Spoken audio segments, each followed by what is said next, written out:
noche y el tema es los límites de amor.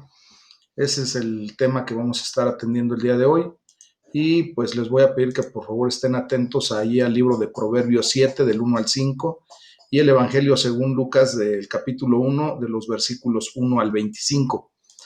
Y para esto, bueno, quiero hacerles una anécdota, voy a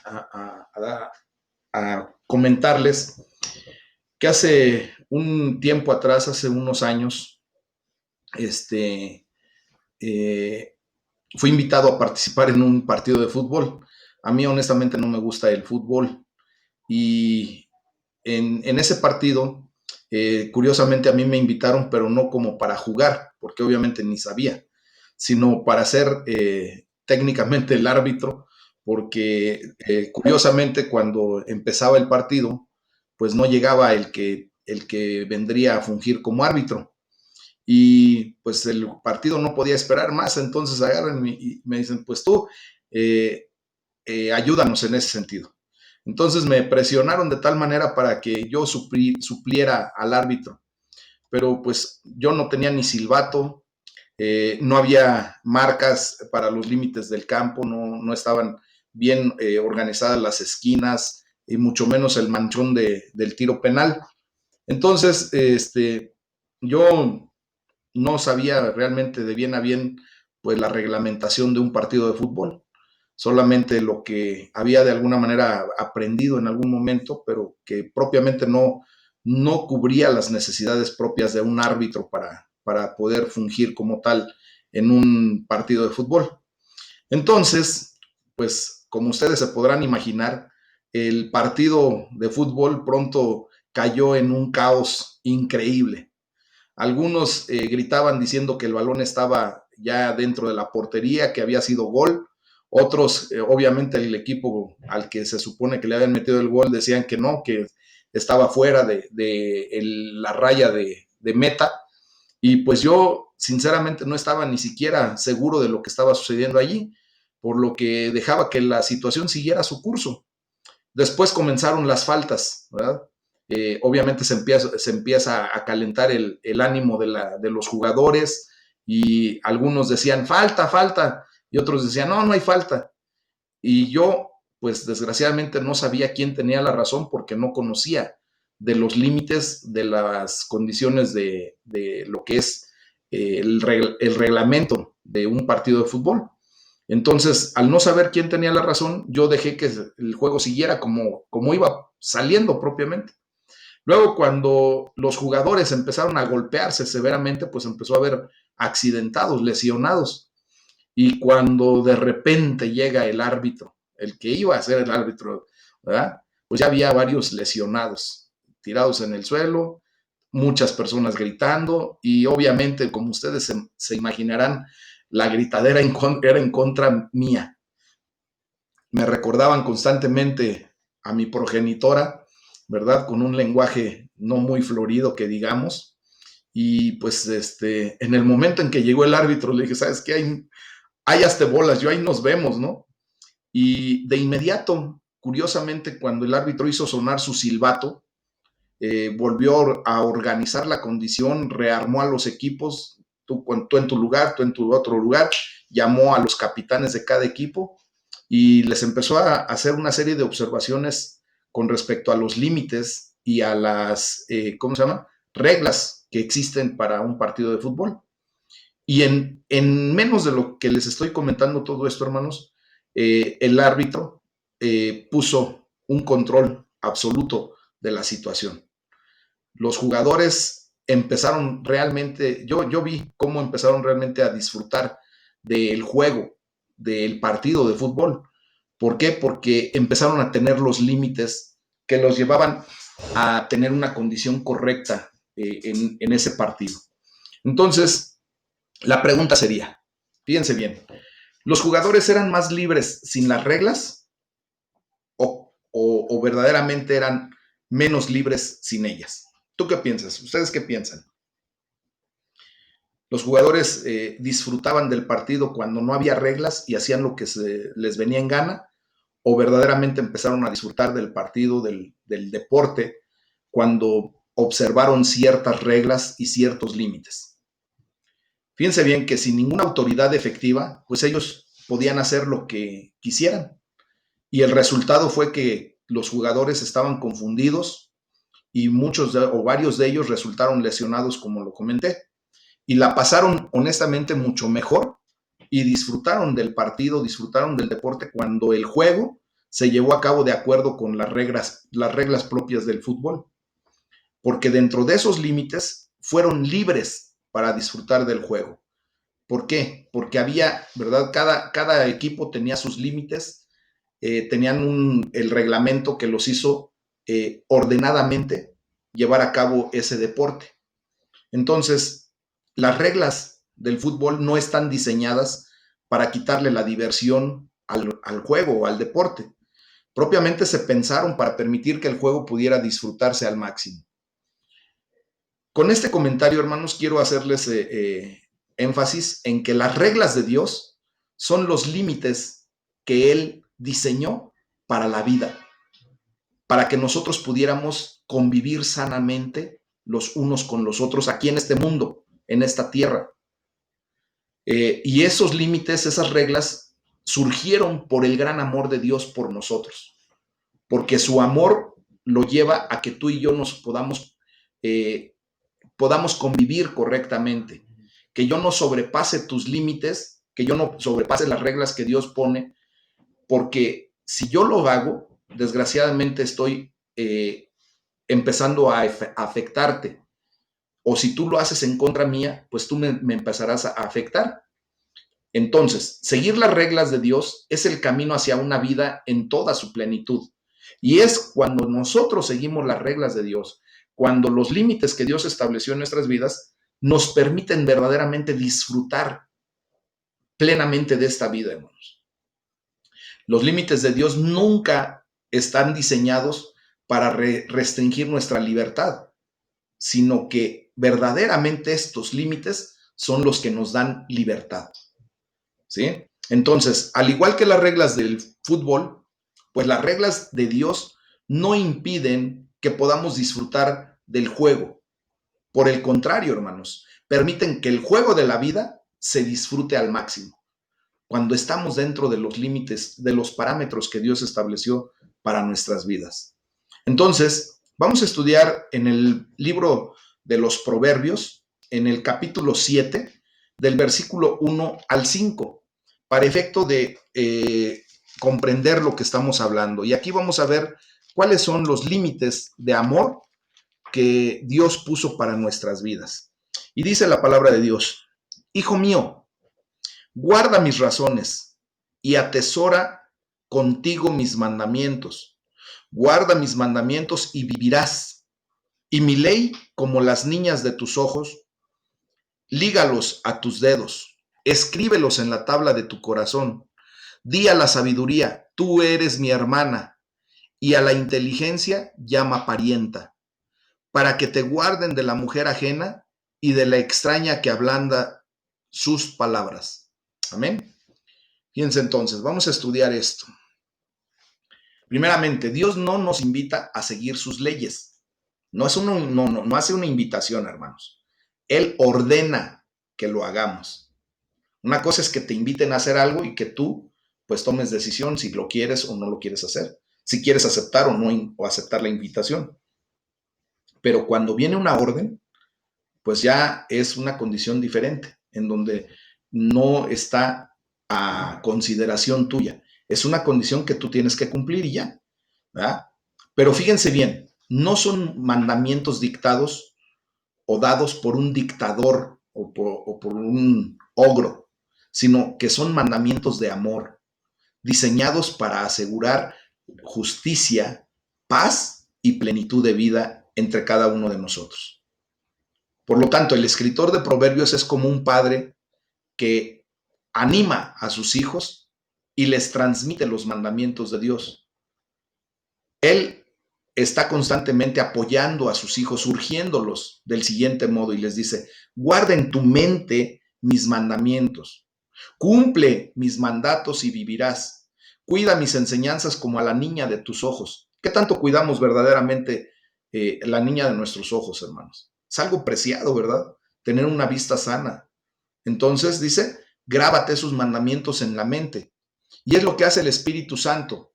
Él escribe las leyes de Dios en nuestro corazón y nos da la capacidad para obedecer.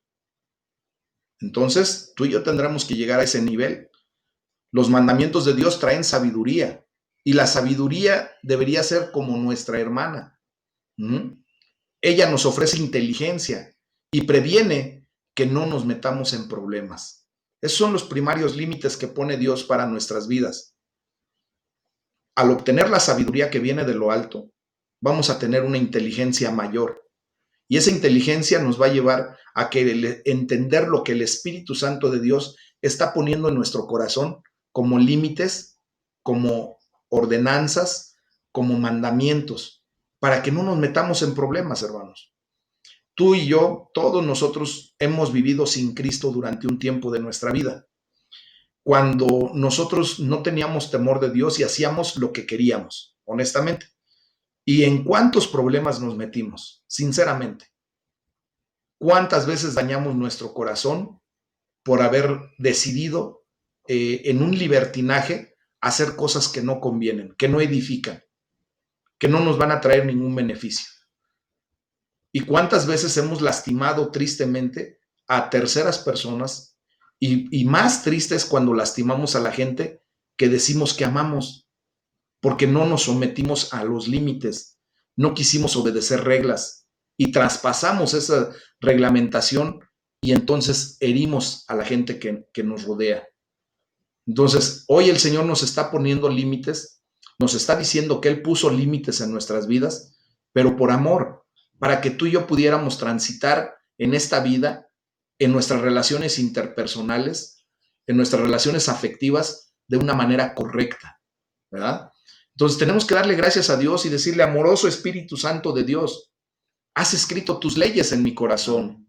Ayúdame a mantener los límites que has puesto para que yo pueda vivir la vida en toda su plenitud. Gloria a Dios, ¿verdad? Qué bendición es entender esto, hermanos.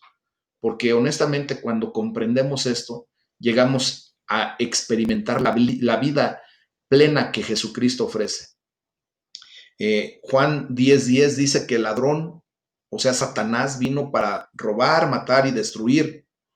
Y Jesucristo dice, mas yo he venido para darles vida y vida en abundancia.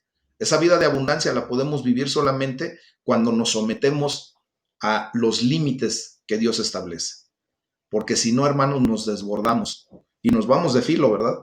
Entonces, vamos a obtener el ejemplo de otros a través del Evangelio de Lucas, ahí en el capítulo 1, de los versículos 1 al 25.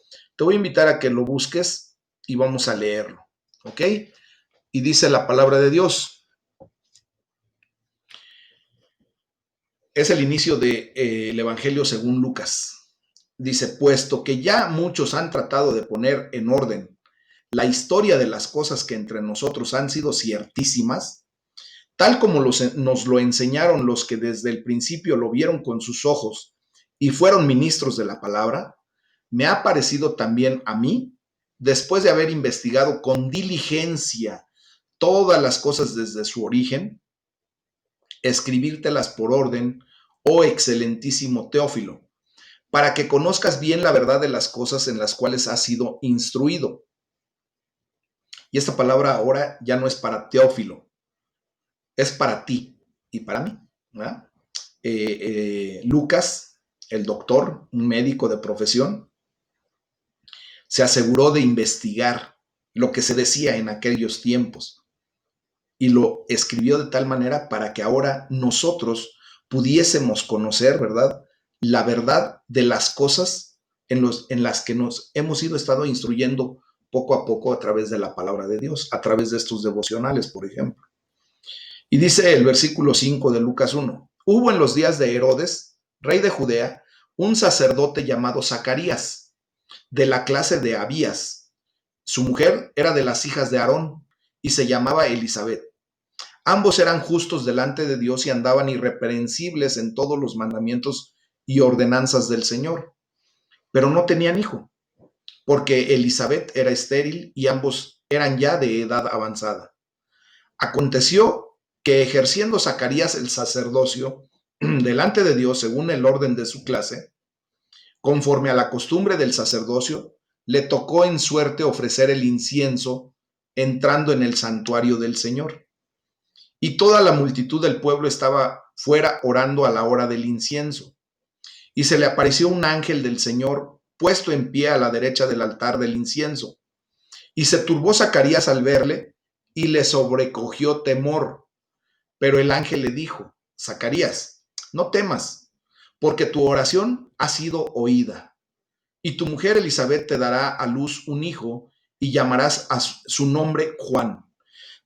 Y tendrás gozo y alegría. Y muchos se regocijarán de su nacimiento, porque será grande delante de Dios. No beberá vino ni sidra, y será lleno del Espíritu Santo, aún desde el vientre de su madre. Y hará que muchos de los hijos de Israel se conviertan al Señor Dios de ellos. E irá delante de él con el espíritu y el poder de Elías, para hacer volver los corazones de los padres a los hijos y de los rebeldes a la prudencia de los justos, para preparar al Señor un pueblo bien dispuesto. Dijo Zacarías al ángel: ¿En qué conoceré esto? Porque yo soy viejo y mi mujer es de edad avanzada. Respondiendo el ángel le dijo: Yo soy Gabriel, que estoy delante de Dios y he sido enviado a hablarte y darte estas buenas nuevas. Y ahora quedarás mudo y no podrás hablar hasta el día en que esto se haga, por cuanto no creíste mis palabras, las cuales se cumplirán a su tiempo. Y el pueblo estaba esperando a Zacarías y se extrañaba de que él se demorase en el santuario. Pero cuando salió, no les podía hablar y comprendieron que había visto visión en el santuario. Él les hablaba por señas y permaneció mudo. Y cumplidos los días de su ministerio, se fue a su casa. Después de aquellos días concibió su mujer Elizabeth y se recluyó en casa por 5 meses diciendo: Así ha hecho conmigo el Señor en los días en que se dignó quitar mi afrenta entre los hombres. Gloria a Dios por esta bendita palabra, hermanos. Fíjense bien que una de las cosas que más a mí honestamente me ha ayudado es el ejemplo que me inspiran otras personas. ¿Cuántas veces tú has tenido el ejemplo de la gente que te ama, de la gente cercana a ti? ¿Cuántas veces tú has tomado un ejemplo, por ejemplo, de tu padre o de tu madre, de tus hermanos, de la gente que te rodea? Es gente que actúa correctamente y que a través de su ejemplo te ayuda a vivir de una manera diferente, te ayuda a empezar a entender las cosas de diferente manera.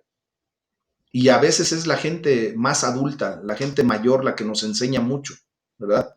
¿Por qué? Porque obviamente ha transitado más tiempo por esta vida y obvio es que adquiere sabiduría, adquiere experiencia y esa experiencia es la que viene a ayudarnos a través de su ejemplo, ¿ok?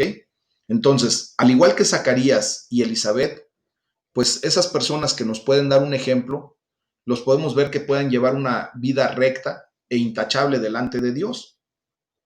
Otras veces han sido jóvenes llenos del Espíritu Santo y gran poder, como lo fue, por ejemplo, después el joven Juan el Bautista, ¿verdad? Hijo de ellos. Obviamente sus padres yo creo que le influenciaron muchísimo en su vida como para poder él ser una persona con autoridad. Cualquier persona, hermanos, de cualquier edad puede ser un ejemplo inspirador. Y hoy nos llama Dios a ser ejemplos inspiradores para la gente que nos rodea. Porque recuerden que todos y cada uno de nosotros tenemos una grande nube de testigos que siempre va a estar observando lo que hacemos o lo que dejamos de hacer.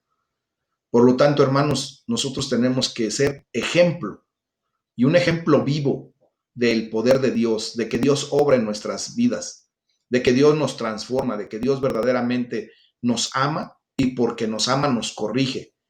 Y sobre todo tenemos que ser un ejemplo vivo a través de los límites que Dios establece en nuestras propias vidas, que tú y yo no traspasemos esos límites por su amor y que esto nos lleve a ser inspiración para otros. Por ejemplo, Lucas era una persona muy instruida, era un médico y después también se convierte en un historiador, a quien tradicionalmente se le consideró, ¿verdad?, en una condición muy particular en su sociedad, en ese tiempo. Era el único gentil en el elenco de los escritores judíos del Nuevo Testamento. Él no era judío de nacimiento, hermanos. Entonces, fíjense bien que en este primer libro de su obra, que se ha considerado como de 2 volúmenes, porque se le atribuye no solo el Evangelio según Lucas, sino también se le atribuye el libro de los Hechos de los Apóstoles, ¿verdad? Entonces, este hombre, como historiador, obviamente, hizo una investigación minuciosa de los acontecimientos en torno a nuestro Señor Jesucristo. Y él escribió un relato basado en testigos presenciales. Él actuó en ese tiempo como un buen reportero y fue y le preguntó a Pedro, ¿verdad?, ¿qué pasó? ¿Qué viste? ¿Qué hiciste? Le preguntó a María Magdalena, le preguntó a los testigos presenciales en aquel momento, hasta los mismos centuriones, al mismo centurión que estuvo participando en su momento en la crucifixión de Jesucristo. Y esto hizo este relato basado en esos testigos presenciales para que llegáramos tú y yo a tener una plena seguridad de lo que ahora estamos estudiando, hermanos. Entonces, todos y cada uno de nosotros podemos tener esa plena seguridad de la vida, la muerte y la resurrección de Jesús. Es como cuando tú y yo leemos en un periódico un acontecimiento narrado por un periodista que tiene buena reputación, que no es un periodista amarillista ni rojista, ¿verdad? Y mucho menos que se deja sobornar o comprar para que él dé una información según la persona que le compre quiera que dé. Nosotros conocemos o podemos saber que hay periodistas que ejercen su profesión con dignidad y que no se dejan sobornar y que hablan la verdad. Pues en ese tiempo, déjenme decirles que Lucas era exactamente eso. Y Lucas comienza su relato con el nacimiento de Juan el Bautista. Y en particular, comienza con los padres de Juan, con Zacarías y Elizabeth. Y dice claramente que ellos eran rectos e intachables delante de Dios. Obedecían los mandamientos y los preceptos de Dios. Obedecían límites. Di conmigo límites. Y esa es una realidad. Entonces, cuando nosotros obedecemos los mandamientos y los preceptos de Dios, esos límites que Dios ha puesto por amor, ¿verdad? Pues Dios nos mira en esa condición de rectos e intachables. Y es así como tú y yo quisiéramos que siempre nos viera Dios, ¿sí o no? Y es verdad. Entonces, merece notar, hacer una anotación aquí, de que no hay ninguna sugerencia de que Elizabeth fuera estéril por algún pecado en su vida o en la vida de Zacarías, sino que recuerden cómo fue nuestro Señor Jesucristo cuando dice que le preguntan que por qué había nacido una persona, un joven ciego, ¿verdad? Que si era por el pecado de sus padres o por el pecado que él había cometido. Y Jesús bien claramente dice, pues ni por un lado ni por el otro. Simplemente nació ciego para que Dios se glorificara posteriormente, cuando Él le trajera sanidad. Entonces, con ese mismo ejemplo, la condición de Elizabeth en la esterilidad que ella presentaba no era por pecado y mucho menos tampoco por el de Zacarías, puesto que el mismo Lucas recabó los datos para decir que ellos eran rectos e intachables delante de Dios, no cometían, no tenían esa condición de pecado, sino que Elizabeth estuvo estéril para que Dios se glorificara cuando en su vejez ella pudiera concebir. ¿Ah? Son cosas muy especiales que tenemos que ir analizando respecto a lo que vamos leyendo. Porque finalmente, como nos lo narra Lucas mismo, la oración de Elizabeth y de Zacarías fue contestada. Y cuando tú y yo oramos, Dios oye más de lo que decimos, hermano. ¿Y sabes por qué Dios oye más de lo que tú dices? Porque Dios escucha tu corazón. Porque Dios sabe realmente los motivos de tu corazón. Él escudriña tu corazón. Y posiblemente nuestras palabras no sean las suficientes para poder decirle al Señor lo que tenemos en nuestro corazón. Pero Él lo escudriña. Y por eso Él escucha más, oye más de lo que tú y yo le podemos decir en oración. Y responde más de lo que pedimos. Y da mucho más de lo que podemos imaginar. Pero todo esto es en su propio tiempo y en sus propios términos. ¿Por qué? Pues porque Él es el soberano, Él es el Dios, ¿verdad? Él es el Rey de Reyes, el Señor de Señores. Él no va a ser conforme a nuestros tiempos y mucho menos se va a ajustar a nuestros términos. Él nunca va a aceptar, ¿verdad?, que tú y yo le demos órdenes de cómo queremos que se hagan las cosas. Eso sería delegar su gloria. Y acuérdense que la gloria de Dios Él nunca la va a compartir con nada ni con nadie. Por lo tanto, nosotros tenemos que ajustarnos a los límites que por amor Él puso, a los tiempos que Él tiene. Recuerden que sus tiempos y nuestros tiempos no tienen nada que ver. Sus términos, ¿verdad? Sus pensamientos son increíblemente más elevados que los que tú y yo podríamos generar. Por lo tanto, tú y yo tenemos que venirnos a ajustar a lo que Dios quiere y no a lo que en nuestra propia voluntad fuera. Por eso es importante orar para que se haga su voluntad en nuestra vida. Y como su voluntad es buena, agradable y perfecta, pues siempre va a traer lo mejor para ti, aunque de momento no lo puedas comprender. Entonces, ellos, por ejemplo, esperaron un largo periodo de tiempo hasta que su oración fue contestada. Hoy tenemos, hace ratito he empezado a comentar el ejemplo del hermano Sergio Miranda, que hace precisamente prácticamente un año, el 15 de septiembre, estuvimos orando. Él me confesó que él necesitaba que le ascendieran en su puesto de trabajo, ¿verdad? Y orábamos a Dios y le decíamos, Señor, por favor, apoya a Sergio para que él pueda subir en su puesto laboral. Necesita más economía, necesita desarrollarse en su profesión, en su trabajo, y dale la oportunidad. Y curiosamente el día de ayer el Señor le abrió la puerta. Tuvo que pasar prácticamente un año, hermanos. Pero durante este tiempo, este periodo de tiempo, Dios le enseñó a Sergio muchas cosas. Primeramente, los límites de Dios. Segundo, que los tiempos de Dios son perfectos. Él ya ni siquiera se esperaba esto. De repente se nos olvida lo que pedimos, pero a Dios no se le olvida, hermanos. Y Dios va a traer en el momento justo la bendición que un día solicitamos delante de Dios. Y en ese sentido, el día de ayer le dan la noticia de que fue ascendido en su área de trabajo, ¿verdad? Le dan un puesto mayor, una responsabilidad mayor, y pues ahora él está agradecido con Dios, comprendiendo que durante este tiempo Dios lo trajo a la comprensión de algo bien especial que tú y yo necesitamos en todo momento: paciencia.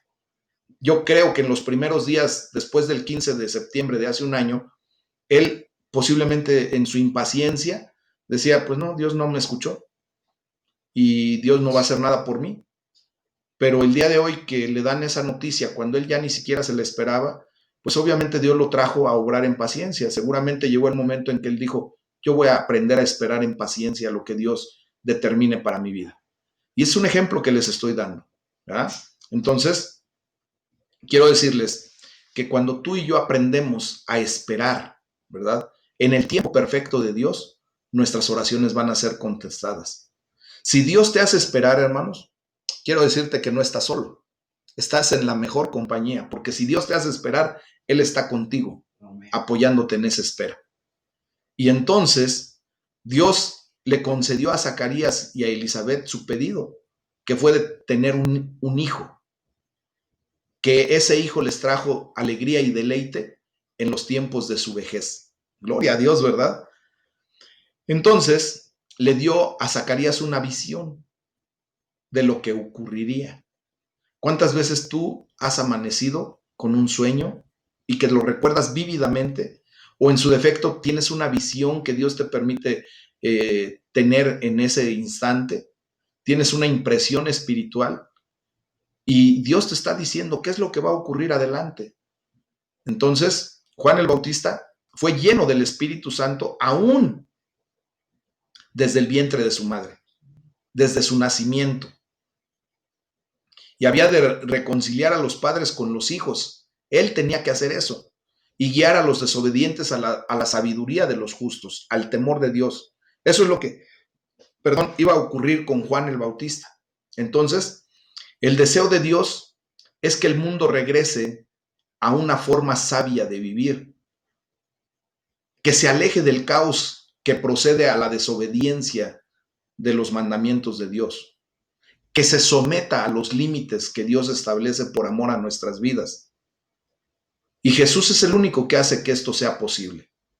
Jesús en nuestra vida, Cristo en nuestra vida, es lo único que hace que tú y yo nos volvamos de nuestros malos caminos y que vengamos a los caminos correctos de Dios.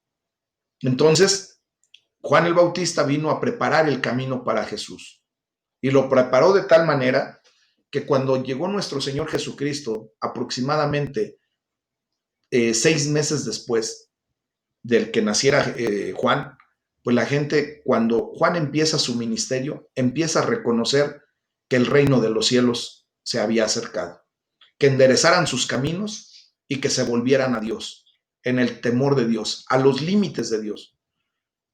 Tú y yo en algún momento escuchamos a un Juan el Bautista que habló a nuestra vida, a lo mejor con la severidad con la que hablaba Juan. Conviértete de tus malos caminos, arrepiéntete de tus pecados, mira que no estás actuando bien. ¿Cuántas veces te lo dijeron? Seguramente muchas, ¿verdad? Pero ¿cuántas veces también rechazaste esa condición? Y pensaste que lo que hacías era correcto.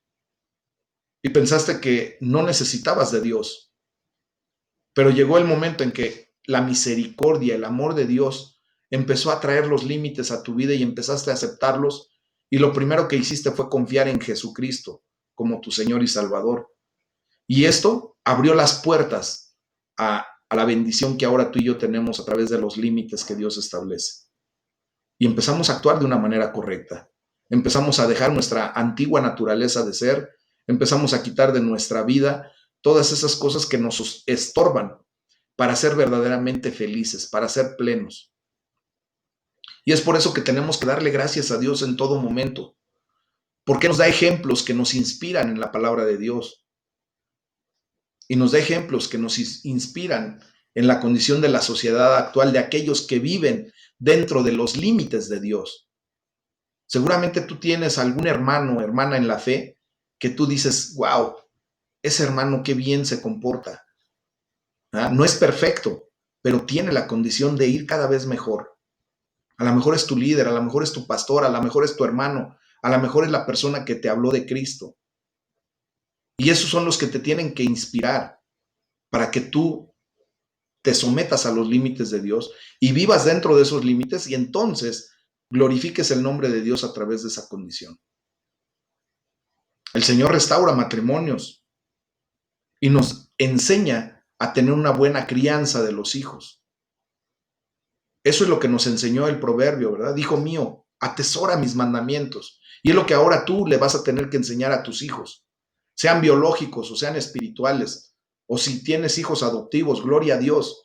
Pero es la gente a la que tú tienes que influenciar, a la que tú le tienes que entregar, que te observen, que tú vives bajo los límites que Dios establece para la vida del ser humano y que puedan ver que tú estás atendiendo a la voz de Dios y que eso sea el motor que inspire a la gente que está a tu alrededor para que también busquen la llenura del Espíritu Santo, para que también busquen esa relación personal con Dios.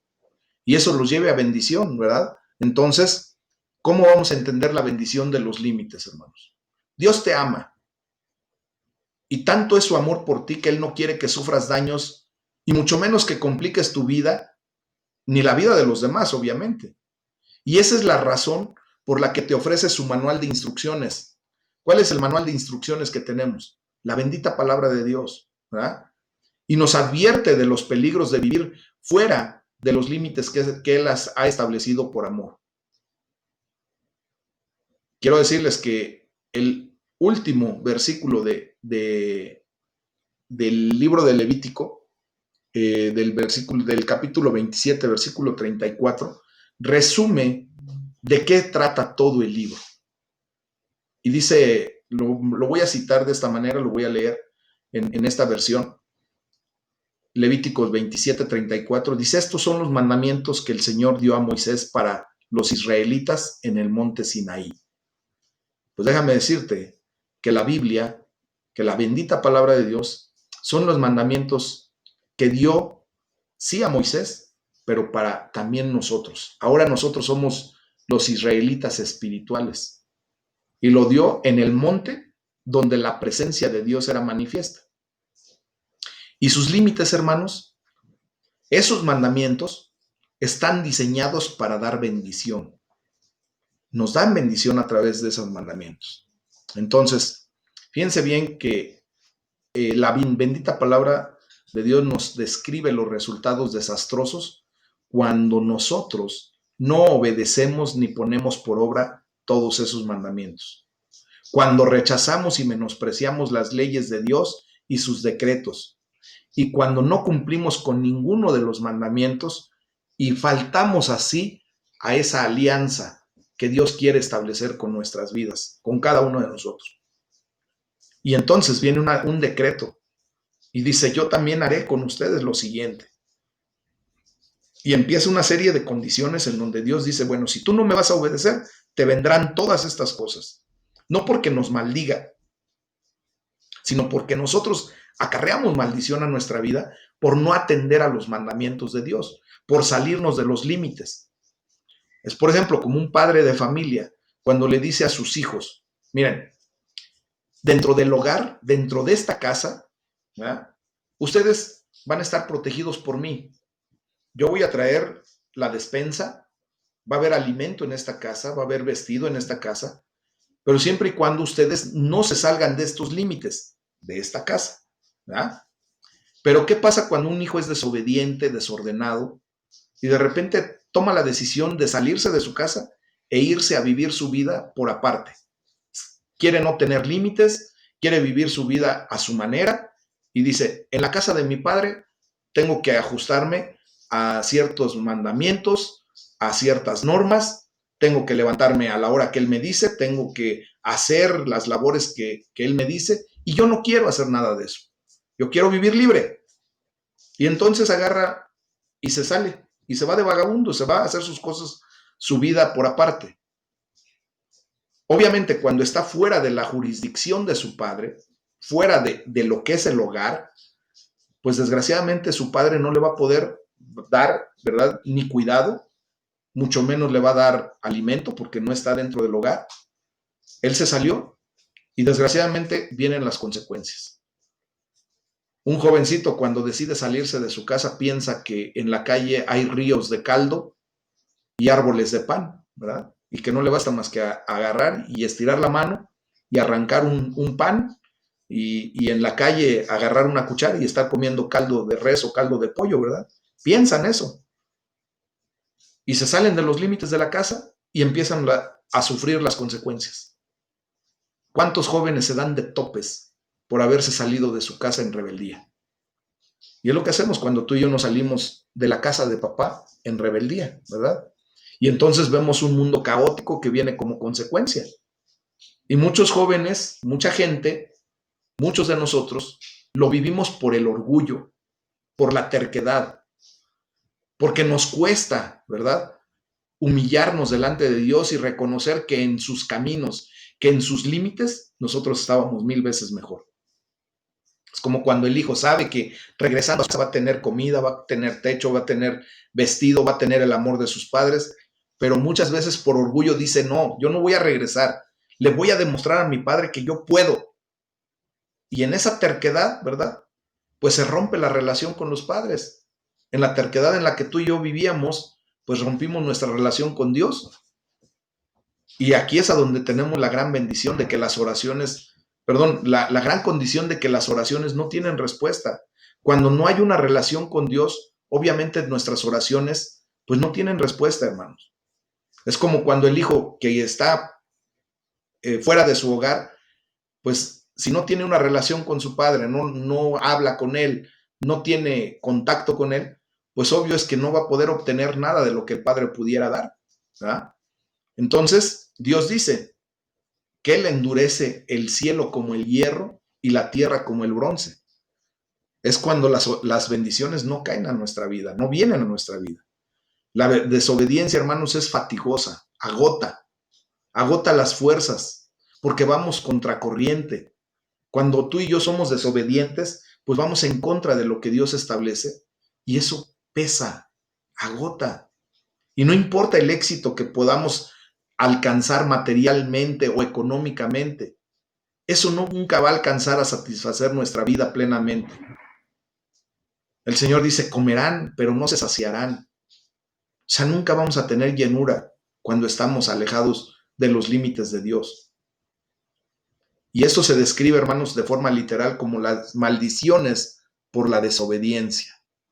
Pero Dios nos ofrece toda oportunidad posible en cualquier momento de nuestra vida para arrepentirnos. Pone muchos obstáculos y de muchas formas en nuestro camino para salir a nuestro encuentro y buscar que nosotros regresemos a Él por amor. ¿Ah? En su fidelidad, siempre Él va a estar ofreciendo su mano, tendiendo su mano para nuestras vidas. Pese que, aun cuando tú y yo lo rechazamos constantemente, Dios está siempre dispuesto a recibirnos de nuevo si solamente nos humillamos delante de Él y confesamos que le necesitamos, venciendo el orgullo, venciendo la soberbia, diciendo, Señor, realmente te necesito para seguir adelante. Y todo esto apunta a Jesús, ¿verdad? Lo triste de estos mandamientos es que nadie es capaz de guardarlo. La ley, nadie la va a poder guardar a cabalidad, en su totalidad. Y es por eso que necesitamos la gracia de Cristo, ¿verdad? Y es evidente que la palabra de Dios nos enseña, ¿verdad?, que propiamente Él es el único que sabe que la gente, tú y yo, los quebrantaremos y que tristemente traeremos sobre nosotros todas las maldiciones que la palabra de Dios nos enseña. Pero ese no es el final de la historia, hermanos, porque Dios promete que aún entonces obrará para salvar y redimir a su pueblo. Cuando tú y yo volteamos a ver a papá y si solamente le decimos, Señor, en verdad reconozco que te necesito en mi vida, ¿tú lo necesitas en tu vida ahorita? Seguramente que sí. No te basta más que hacer ese reconocimiento y decirle, Señor, te necesito. Y Él se muestra. En última instancia, hermanos, quiero decirles que Dios hizo esto al llevar las maldiciones de la ley sobre sí mismo, sobre Jesucristo. Todas nuestras desobediencias a los límites que nosotros pasamos, se descargó su condición de ira, de furia en la vida de Jesucristo. Entonces, al ver el trasfondo de todo esto, hermanos, podemos entender lo increíble, lo maravilloso que es la cruz del Calvario y cuánto verdaderamente Jesús cargó sobre sí mismo al volverse Él, Jesucristo, una maldición por nuestra causa, por el amor que nos tiene. Así también como de distinguir la extraordinaria bendición que significa ser justificados por la fe y recibir las promesas del Espíritu Santo de Dios. Amén. Romanos 5:1, no se nos puede olvidar, lo he declarado muchas veces. Justificados pues por la fe tenemos paz para con Dios, por medio de nuestro Señor Jesucristo. Y esa justificación trae paz, trae bendición, hermanos. El Espíritu Santo de Dios nos transforma al escribir los límites que Dios estableció en las tablas de nuestro corazón. Y así como dice Pablo, ¿verdad?, que tenemos que vivir por el Espíritu y no seguir los deseos de la naturaleza pecaminosa de nuestra carne. Por lo tanto, el Espíritu de Dios produce dentro de cada uno de nosotros el fruto de amor, alegría, paz, paciencia, benignidad, bondad, templanza, mansedumbre, fe, amor. Ese es el fruto del Espíritu Santo. Gálatas 5:22. Hace ratito mi querido Isaac me preguntaba, pastor, es que quiero saber cuál es el fruto del Espíritu Santo. Le digo, busca en Gálatas 5:22 y allí te lo va a dar. Quiero que también desde niño él se enseñe a buscar en la palabra de Dios lo que Dios dice, no lo que yo digo. Amén. Y es como nosotros operamos. Entonces, para terminar, los límites fueron dados por amor. Jesús resume los mandamientos. Ama al Señor tu Dios con todo tu corazón. Ese es el primer límite que tenemos tú y yo. Que no tenemos que amar a ningún otro ser más que a Dios primeramente, con todo nuestro corazón, Y luego el segundo límite que pone, ama a tu prójimo como a ti mismo. O sea, no te pases de listo con el prójimo. A ti no te gusta que se pase alguien de listo contigo, tú no lo hagas con otro. Entonces, otro límite que Dios pone y dice que nosotros amamos a Dios porque Él nos amó primero. En amor murió por ti, murió por mí, y ahora nos da a su Espíritu Santo a fin de capacitarnos para seguir sus mandamientos y llevar una vida de amor. Y por último, hermanos, hay que darle gracias a Dios porque a través de Jesús, Él ha perdonado nuestras fallas en cuanto a mantenerme, ¿verdad?, dentro de sus límites, cuando hemos fallado, cuando nos hemos pasado de listos. Y darle gracias porque nos da su Espíritu Santo para apoyarnos, para ayudarnos, para ser nuestro paracletos, nuestra ayuda, para guardar sus mandamientos y llevar una vida de amor. Porque el Espíritu Santo de Dios siempre nos va a guiar a toda verdad y a toda justicia, en el amor de Cristo. Así es que, mis amados hermanos, este es el tema del día de hoy. Vamos a darle la gloria a Dios y que